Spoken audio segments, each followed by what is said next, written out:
Assalamualaikum warahmatullahi wabarakatuh.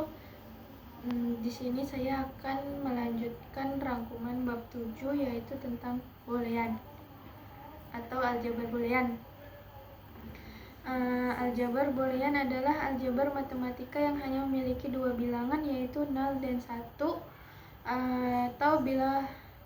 atau bilangan aljabar boolean yang disebut juga dengan penjabaran teknik logika X dan Y, di mana di dalam programnya terdapat AND, OR, dan NOT. Fungsi logika yaitu yang terdapat di dalam CU atau control unit pada CPU komputer memiliki fungsi logika yang sama seperti logika matematika, hanya saja fungsi ini menjawab dua jawaban, yaitu true atau false. Fungsi N dan XN. Fungsinya di mana X dan Y ditambahkan. Tabel fungsi N. Fungsi N nilai X dan Y. Jika salah satunya true maka akan true. Sedangkan jika dua-duanya false maka jawabannya false. Fungsi OR dan XOR. Fungsi ini sering disebut sebagai fungsi perbandingan karena pada fungsi ini jikalau salah satunya false maka hasilnya akan false pula. Dan XOR adalah negasi dari OR. Seperti yang telah kita ketahui di atas bahwa aljabar boolean sama seperti aljabar yang lainnya, seperti fungsi logika yang memiliki AND, OR, permutation, dan combination. Selanjutnya itu A. Pengertian aljabar boolean.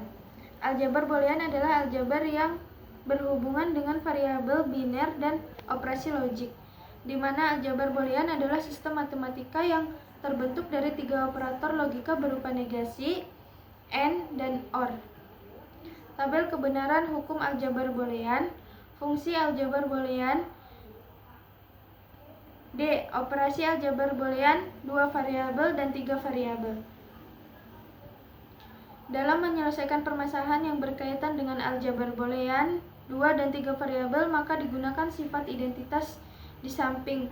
Itu prinsip dualitas juga digunakan pada sifat-sifat identitas. Jika A, B, dan C adalah variabel bool, maka berlaku hukum atau sifat berikut, yaitu hukum komutatif, hukum asosiatif, hukum distributif, hukum absorpsi, kombinasi, dan konsensus sifat identitas lain. Beberapa sifat pada teorema boolean dapat dipergunakan untuk menyederhanakan suatu pernyataan logika. Dengan kata lain, suatu pernyataan kompleks akan dapat disederhanakan dengan menggunakan konsep teorema boolean tanpa mengubah fungsi logikanya.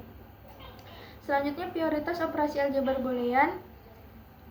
Pada teorema aljabar boolean dikenal 3 operasi logika, yaitu operasi logika, OR, AND, dan NOT.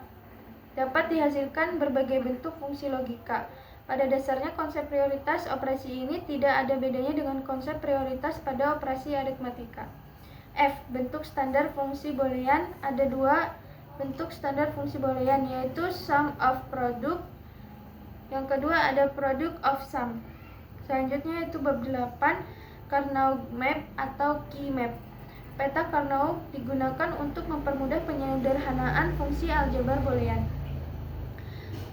Carnot map beserta penjelasannya adalah suatu teknik penyederhanaan fungsi logika dengan pemetaan. Key map terdiri dari kotak-kotak yang jumlahnya terdiri dari jumlah variabel dan fungsi logika atau jumlah masukan dari rangkaian logika yang sedang kita hitung. Selanjutnya, langkah-langkah pemetaan key map secara umum yaitu menyusun aljabar boolean terlebih dahulu, menggambar rangkaian digital, membuat tabel kebenarannya, merumuskan tabel kebenarannya, lalu memasukkan rumus tabel kebenaran ke key map atau kotak-kotak. Selanjutnya ada penyederhanaan 2 variabel yang dapat dilihat pada buku sistem digital halaman 126. Selanjutnya ada penyederhanaan 3 variabel, penyederhanaan 4 variabel.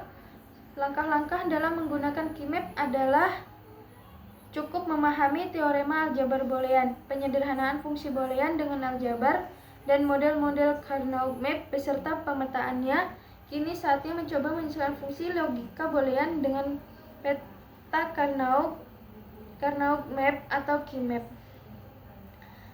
Selanjutnya ada rumus menentukan jumlah kotak dalam Keymap, yaitu n sama dengan 2, di mana n jumlah kotak dalam Keymap, n sama dengan banyaknya variabel atau masukan.